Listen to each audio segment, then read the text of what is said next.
Let's get started with the latest comment from Sergei Lavrov. He says that Moscow has clearly signaled to the West that it will receive a symmetrical response if it arms Russia's enemy.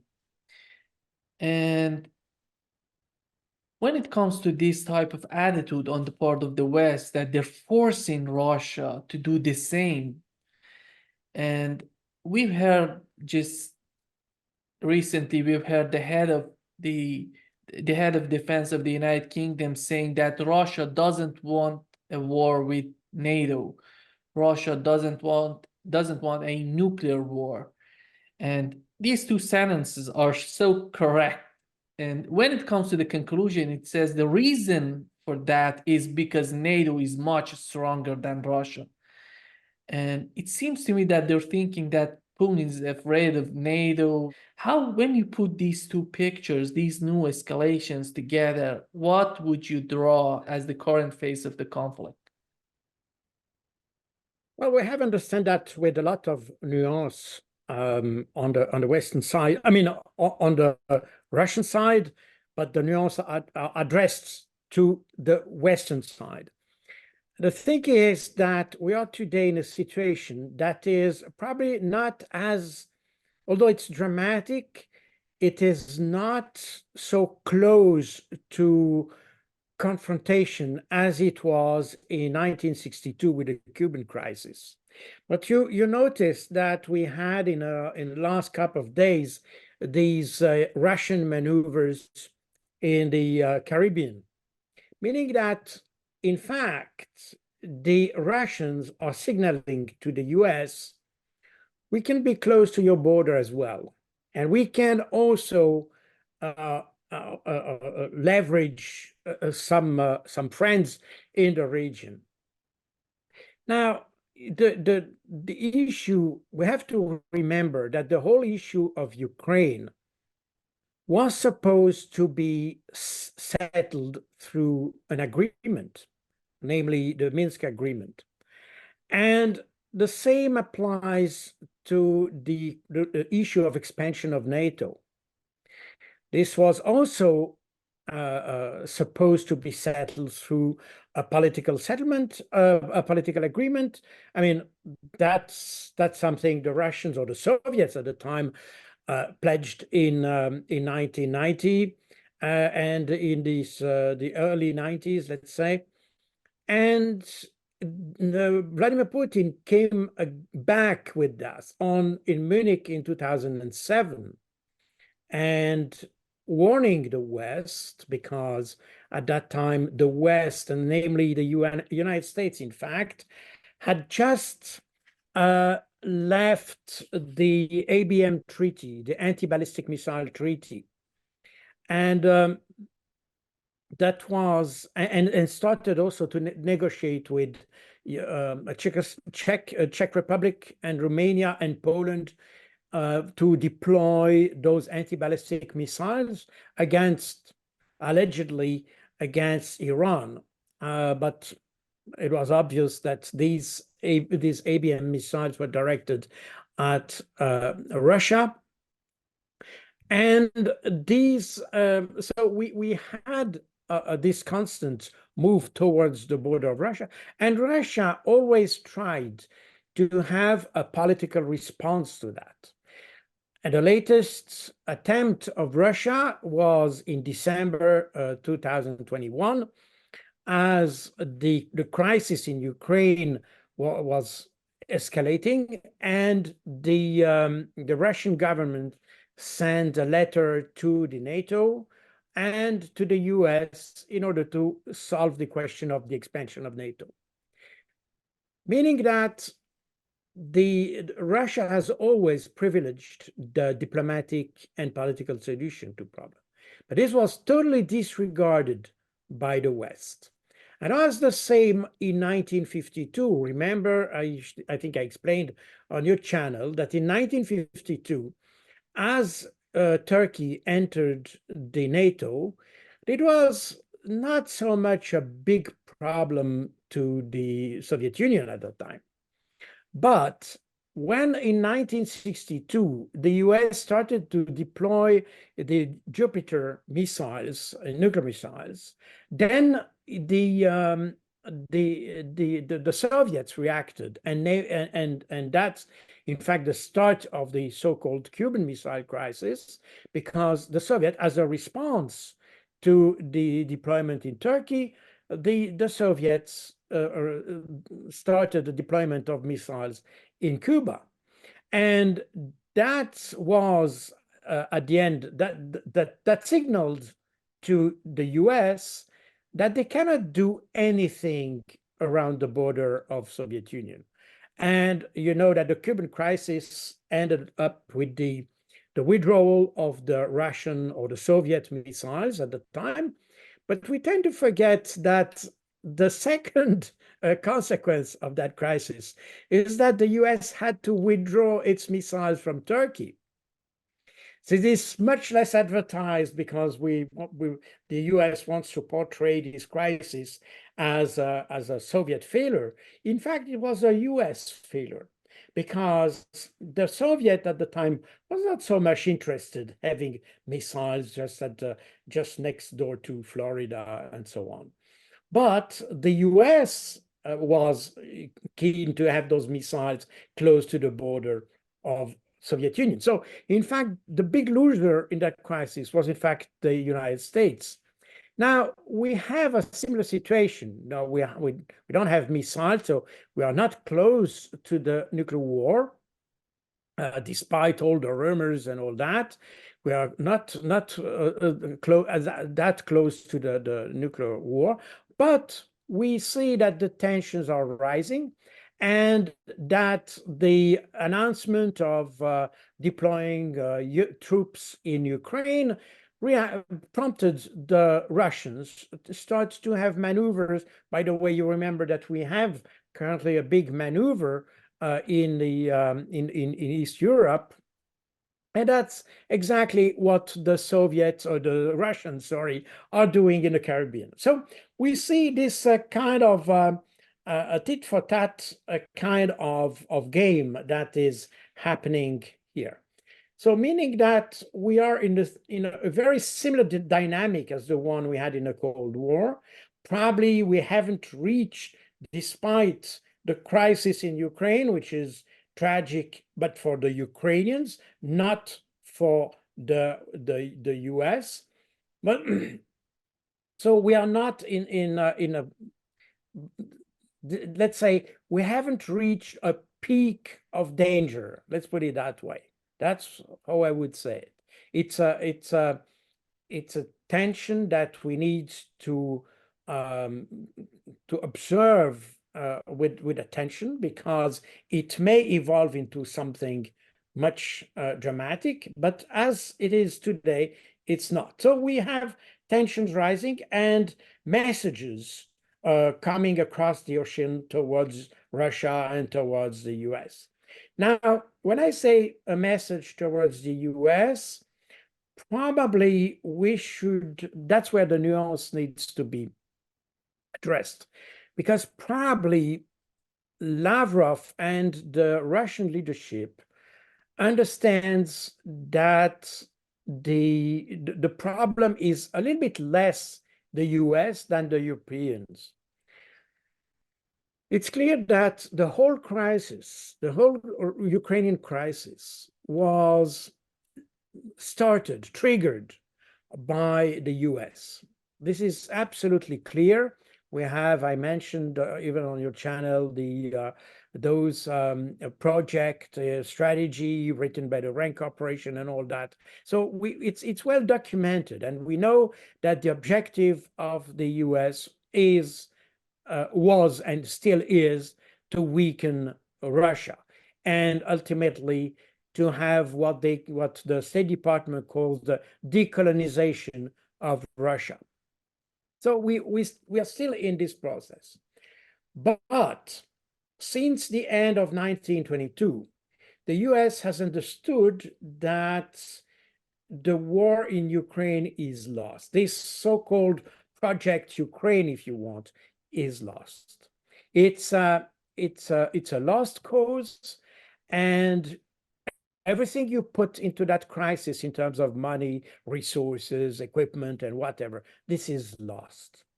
The thing is that the US cannot just withdraw like this because it had committed itself to the support and to both politically and militarily to the Ukraine. So there is no way the US can just withdraw like this. But they understand it's a lost cause, and therefore we have, and I think I've mentioned that on your channel, there are some indication that the administration, the Biden administration, wants to keep that crisis quite quiet somehow. They don't want to advertise too much because it's remember that the mandate, Biden's mandate, started with a big failure in Afghanistan, and it seems that it will end with a similar failure in Ukraine. So that means they will keep that failure silent, if you want. And for that reason, they don't want to talk of that anymore. And you can see that even when for instance, when Macron, end of February, came with this idea of deploying French troops and NATO troops in Ukraine, the Americans said very quickly, no, we are not going to do that. And when then other countries such as UK with David Cameron, who came beginning of May saying that the UK would authorize Ukraine to use the weapons it provided deep inside the Russian territory. And Macron did the same, by the way, and other countries said the same.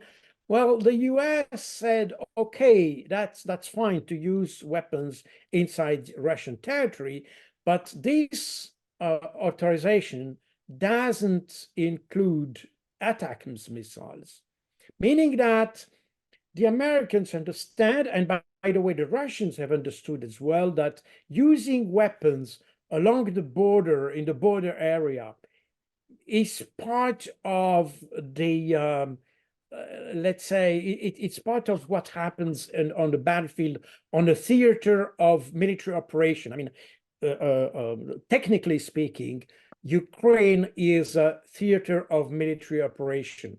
It's the acronym, the Russian acronym of TVD, Teatr Voyennych Действий.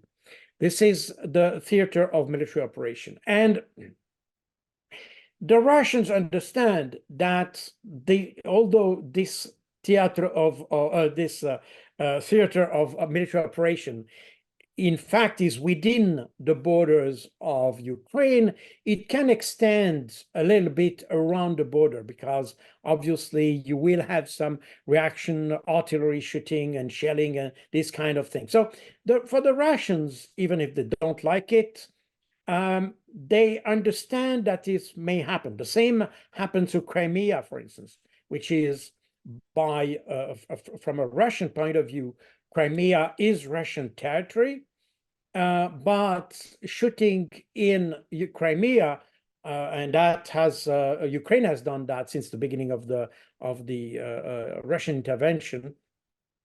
So the Russians have understood that it's part of the theater of military operation, so they will not react. What disturbs the Russians is when those strikes go into the depth of the Russian territory. I mean, several hundred kilometers within Russia. And for many reasons. First of all, because it's not always very satisfactory to receive shells at home, but also because the theater of military operation is where the war is. That's where the military installation are. That's where you have the military targets, if you want. And that's part of the game, that you try to shoot at the military targets on both sides. But when you go deep into the Russian territory, then you have civilian targets. And that's where you have a red line. And the Russians have made clear that these red lines are red lines. I mean, all the other red lines we have seen, and if you look at my last book on the art of war, you will see that I noticed, I listed all these red lines that were in fact made or declared by the West, but that the West trespassed each time. I mean, they didn't want to send tanks. They did eventually. They didn't want to send fighters. They did eventually. They didn't want to send missiles or ATACMS. They did eventually. Even the first ATACMS missile they sent to Ukraine were even a variant of the ATACMS that cannot reach a big distance. In fact, I think they were limited to 100 or 130 kilometers or so. But now they are delivering variants that can reach 300 kilometers. So, meaning that we understand that those red lines of the West are, in fact, crossed by the West itself. The only red lines that the Russians have set is the one that was set by Vladimir Putin and was recalled by Lavrov, and namely the fight in the depths of the Russian territory. Now, the Russians have understood that, the US has understood that. Hence, the limitation that were declared by the US for the missiles, and namely the ATACMS. We also saw in the attack that was performed by Ukraine against the Voronezh early warning system in Armavir and in Orsk that the US was infuriated by this, and you had an article in the Washington Post, and that was also duplicated in Ukrainska Pravda, meaning that the Americans made very clear to the Ukrainians that they don't want to be involved in a conflict. They don't want to escalate the conflict. Basically, they want this conflict keep going. They don't want the conflict to stop as such. I mean, they would like to forget it. That's what they want, but they probably can't. So they will probably keep it at low key, if you want, but they don't want this conflict to escalate. But that's the US view. But the Russians have also understood that the leadership in Europe is much more erratic and much more lunatic.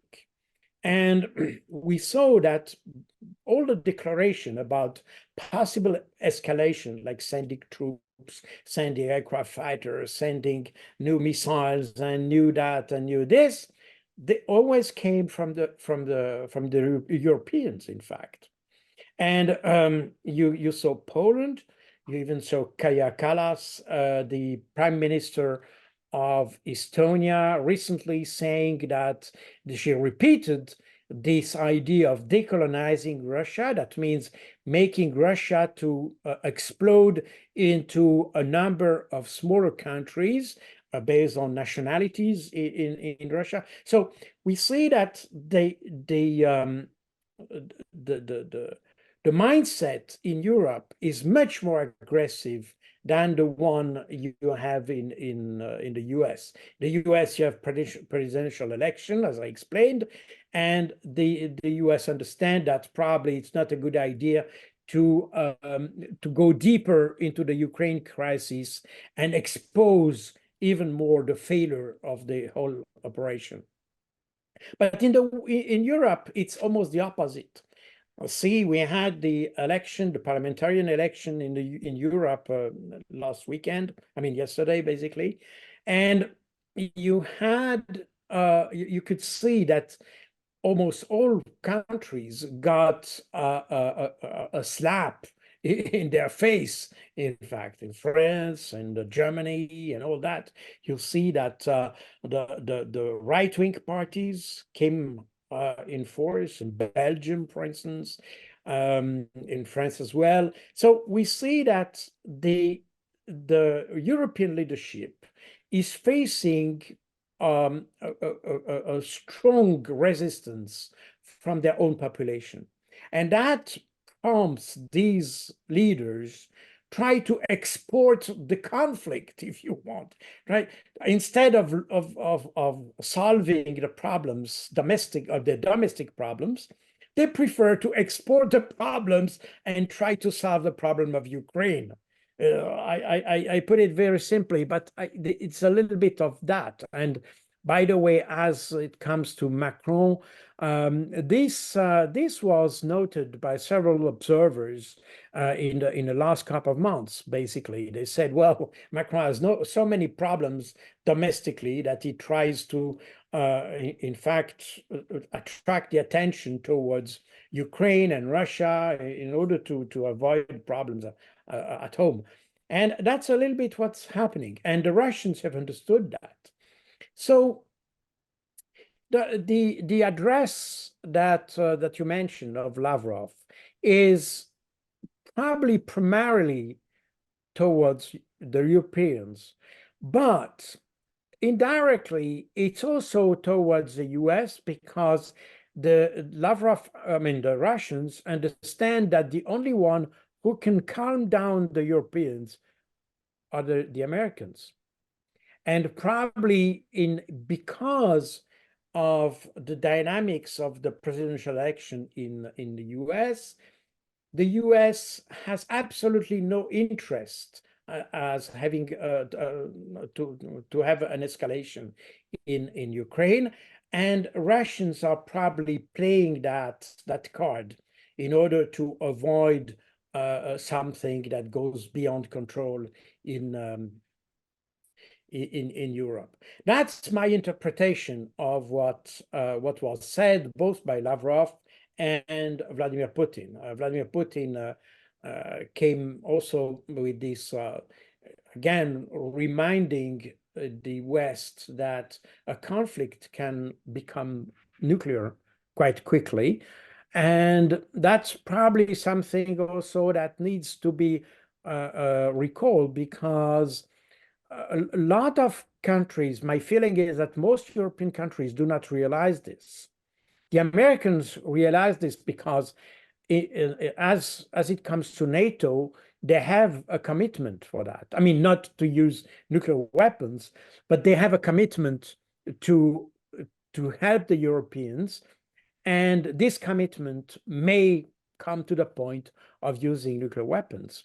And if it comes to a nuclear exchange, that means that the battlefield will extend far beyond Europe and will reach the US, meaning that the US may see quite an interest in keeping the conflict in Ukraine limited to Ukraine. And that's also the reason why we see that on several occasions in the last couple of weeks, the US tried to calm their European partners. We see that was mentioned by the Italian paper Il Corriere della Sera. They mentioned that NATO in the next summit that will happen in July, in the next summit, there were a paper will be circulated that preclude the involvement of NATO troops in Ukraine, meaning that and that follows exactly what the US has said, because again, if anything happened in the framework of Ukraine, in NATO, in the framework of NATO, that would then involve the US, or make the involvement or the commitment of UN inevitable. So the US are very careful with this kind of automatic response. Then we would be in a situation very close to what we had at the very beginning of World War I, when with the chain of the alliances created a worldwide involvement, and the Americans don't want this. And I think, in fact, nobody wants this. Just the European leadership doesn't realize that. That's the only problem. We have in Europe, we have what I could qualify as a brainless leadership. This is people just throw ideas in the air without understanding exactly what are the implications. And that's very much what Macron says. He comes up with things, and that may happen, that may not happen. These are not these leaders in Europe are not the kind of people who say things that they are able to do. By the way, it's interesting to remember that at the very beginning of the Russian intervention in Ukraine, the Ukrainians invented a new word, and the word is to Macronize. And to Macronize means it means screaming and saying a lot of things, but doing nothing. Even the Ukrainians themselves invented that word, to Macronize. So it's not just my perception, but even the Ukrainians have understood that you have just leaders that just throw ideas in the air, and they don't know what will happen afterwards. And they don't care about what happens afterwards. And that's exactly this kind of leadership that I think makes the Russians cautious, because this is the European leadership, generally speaking, both at the European Union level and at individual countries level. The leadership in Europe is almost totally unpredictable, because they are just doing things without understanding what will be the consequence. The same applies, for instance, to these troops that Macron wanted to send after having thrown the idea in the air. He came back recently saying he wanted to create a brigade of 4,500 men for Ukraine, and eventually, we don't know exactly what this brigade is. Later, he said these will be trainers. So I don't know what a brigade of trainers could be. And then when other countries said that they don't want to participate to such an adventure, then Macron said, well, but the idea is to have trainers in France and to train Ukrainians in France to send them back to Ukraine, something like that. So we see that these guys have absolutely no idea of what they want to do. They just say things. And this is extremely disturbing. It's even disturbing from people in Europe because that's what we see now, and we are discussing right now the case of Ukraine. But in fact, they are doing the same at domestic level for domestic politics. So meaning that you cannot rely on what they say, because they say things without understanding the whereabouts, no understanding of the consequences. So this is that. On the other side, you have on the Russian side, and I could extend that. I think I have said that many times on your channel. We can see that in China. We can see that in other countries, Iran, India, and so on. We have a leadership which works exactly in the opposite way. The leaders tend to think twice before saying something. When they say something, this is related to a strategy. This is related to objectives, and the objectives, again, this is just the definition of the strategy. The strategy is here to define how you want to reach an objective. So meaning that you have, from an intellectual point of view, in the leadership of, let's say, the main BRICS, the biggest BRICS countries, you have a leadership that is much sounder than the one you have in the West right now. And the thing is that the election yesterday have shown that the European population has understood that their leadership is not up to the mark. and we see that the deteriorating economic situation, deteriorating social situation, even the societal situation everywhere. And I mean, it's not rocket science to see that the European leadership has absolutely no capability to solve their own problems. They try to go to Ukraine because the problem seems easy to solve. You just send troops, you send tanks and fighters and all that, but at the end of the day, this is their way of solving the problem.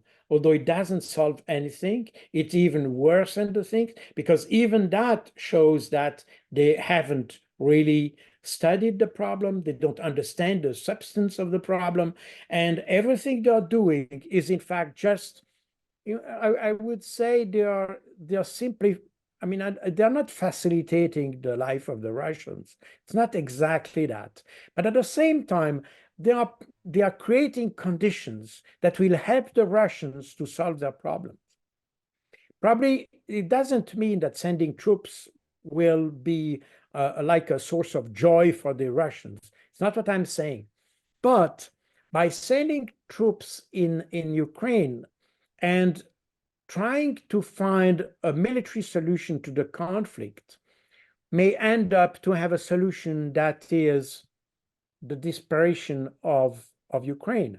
And that will be an easier solution for the Russians than having an agreement with them, in fact, to some extent. Because if you have an agreement, you have also the risk that this agreement may be breached at one point. If there is no Ukraine, then there is no problem. So I mean, I try to explain very cynically and probably beyond what the Russians may have in their mind, that's possible. But what I'm saying is that we are not facilitating the solving the problem by sending weapons. We are, in fact, making the life of the Ukrainians harder, and we are in fact going towards a path that may suit the Russian better, in fact. So that's why I have a very how to say that, I have a very double understanding of the problem. If I would follow my heart, I would say stop this war, make peace, and everything is fine. But if I follow my brain, I would say, well, probably continuing the war, making Ukraine to disappear is a way to solve the problem. And that's the West is doing. So I'm not in favor of what the West is doing. On the other hand, I say, well, that may serve the interest of Russia better. So when it's so be it. You know, again, my preference would be that people would understand the problem, try to calm down a little bit, and as they should have done that 2 years ago, they should sit at the table and try to find a solution, because I'm not sure that the military solution is the best one, at least for Ukraine. But if it's what the West wants, well, that's the solution they would like. And this is it. So let's see it very cynically as a very with the cold-blooded view on the problem. This is that. So again, I hope that the West comes back to some more rational thinking. But exactly, coming back to your question, I think that's what the Russians have understood with they have understood that there's a split between the European countries and the US somehow, and that the US tries to understand.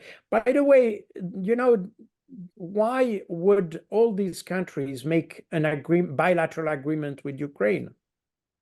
You know, if you look at all these countries, probably I can show a map here of the different countries that made an agreement with I probably have a map here. So that gives an idea of the whole. So here you see that these are bilateral treaties between Ukraine and European countries. So the countries in yellow have signed a bilateral agreement with a security agreement with Ukraine. But you see that almost duplicates NATO, but it's not NATO, because in such a setting, you don't have the so-called NATO solidarity. You don't have this solidarity, meaning that if anything happened to a French troop in Ukraine that doesn't involve the help or military intervention of Germany also or another country, meaning that we see here that we are beyond. We see that NATO here doesn't provide a solution of this kind of problem, and that even US is opposed to a solution where NATO could be a solution to the problem of Ukraine. So meaning that you have this split between Europe and the US, and that is what Lavrov was, in my view, what he was addressing. And well, that's my understanding of the issue, probably a partial understanding, but that's how I see it. Because I think the European leadership at this stage is even more dangerous than the US one at this stage. Even if, as I said before, the US started the whole thing. The problem is that they have no exit strategy. And that's also something that is probably a source of concern for the Russians, because the West tends to start crisis without having any view on how to end the crisis. It was the same in Iraq. It was the same in Libya. It was the same in Syria. It was the same in Afghanistan. They have no exit strategy. They don't have real objectives. They just start things, and then it's kind of fire and forget. And this is it. That's exactly what you have in Iraq and all that. And at the end, the result of all that is basically in a problem for the West. You see, in Iraq today, I mean, the US intervened in Iraq. When they intervened, you had a secular government, which was basically Sunni. Whether or not it was good, it's another question. But the fact is that today we have a more Shiite or more closer to Shiite government in Iraq that is probably closer to Iran, which is a strategic problem for the US. Even if the Iraq is not totally aligned on Iran, but still they have a closer relationship as they had before. In Libya, the military intervention created a mess that created, let's say, other conflicts in Mali, Niger, Burkina Faso. Everything we see today in the Sahel, in fact, derives from the action in Libya in 2011. And in Afghanistan, the Americans came in 2001 to remove the Taliban, and today you have the Taliban. So meaning that we haven't solved any problem. We just killed people, destroyed economies, destroyed countries, but we had absolutely no exit strategy. We had no sound objectives. And in fact, when we left, we just left chaos.